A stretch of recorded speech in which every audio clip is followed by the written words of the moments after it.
company said it was a gas leak that collapsed Shaft 7 back in '82.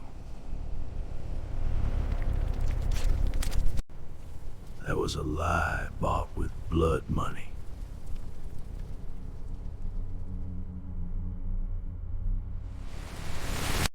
We sealed that tunnel, wrapped it in iron chains.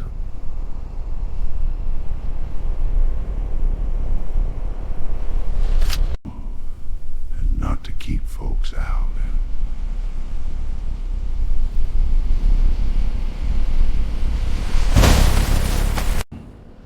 But to keep what we woke up in the deep dark.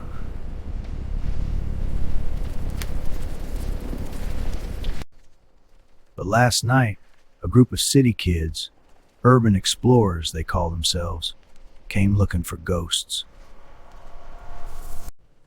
Mark was their leader.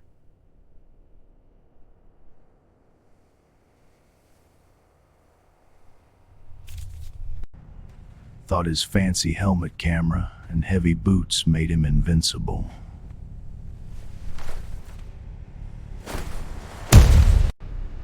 He brought bolt cutters.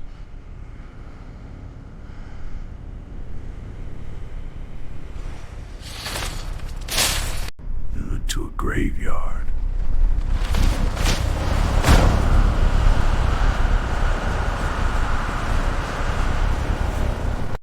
When they broke the seal, the smell hit them first.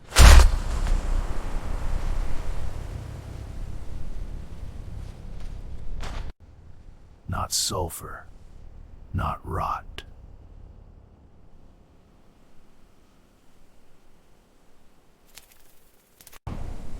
Just ancient, freezing air, the breath of the mountain. They stepped onto the rusted tracks.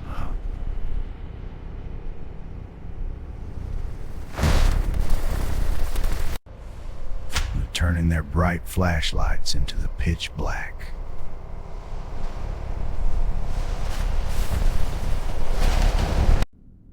A mile down, the air gets thin.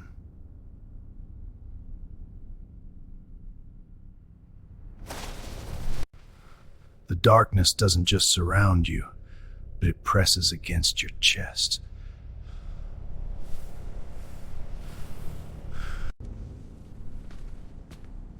Mark kept pushing them deeper.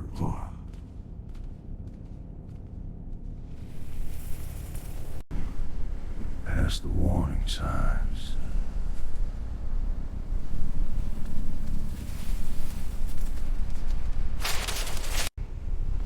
Past the wooden beams.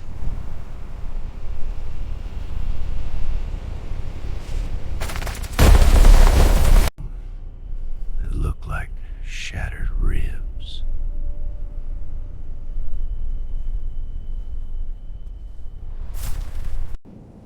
Down in the deep dark.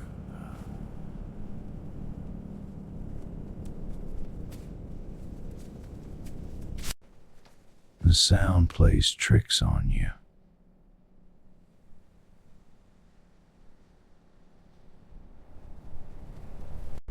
First, they thought it was just the wind.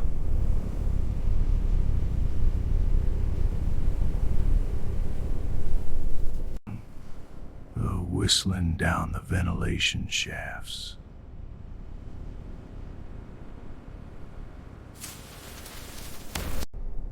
But the wind doesn't cough.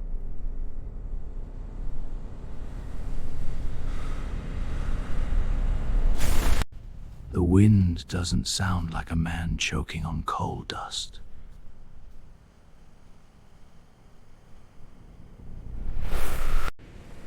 Mark stopped.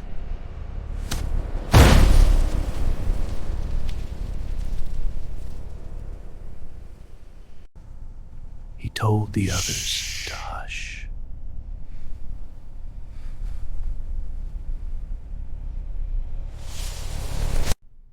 From the blackness ahead, a voice called out.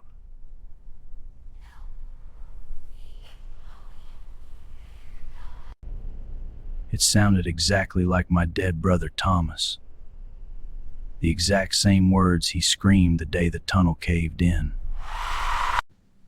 It was begging to be let out.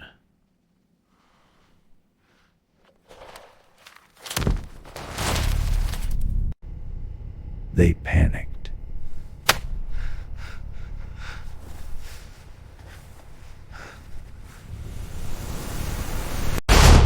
Mark clicked his camera over to night vision.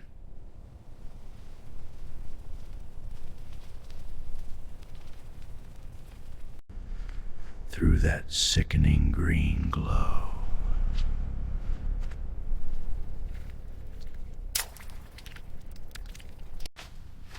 the beam swept across the tunnel walls.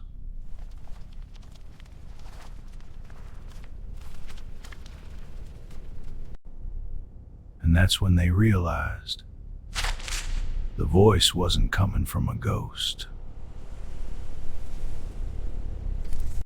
Hanging from the ceiling beams, Thomas.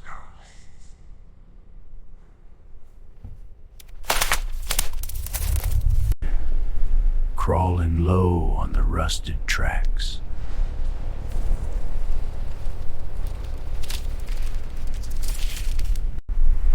Dozens of them.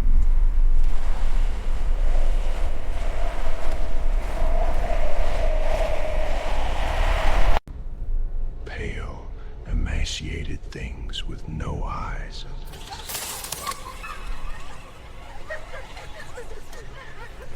Their jaws unhinged, perfectly mimicking human cries.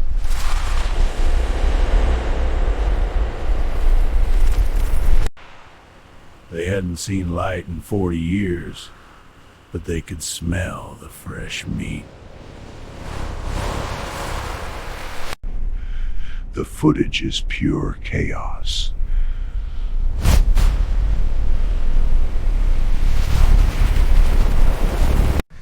A frantic scramble in the dark.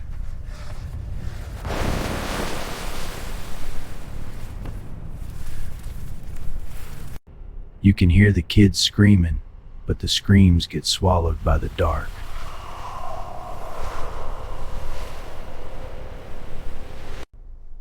Then, the horrific sound of the pale things mimicking their screams right back at them. Perfectly.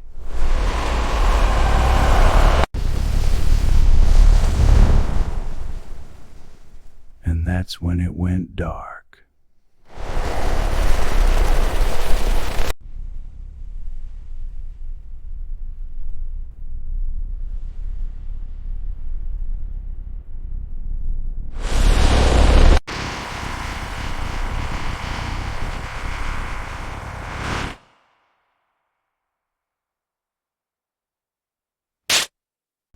We found Mark's camera this morning, sitting right at the edge of the old ventilation grate.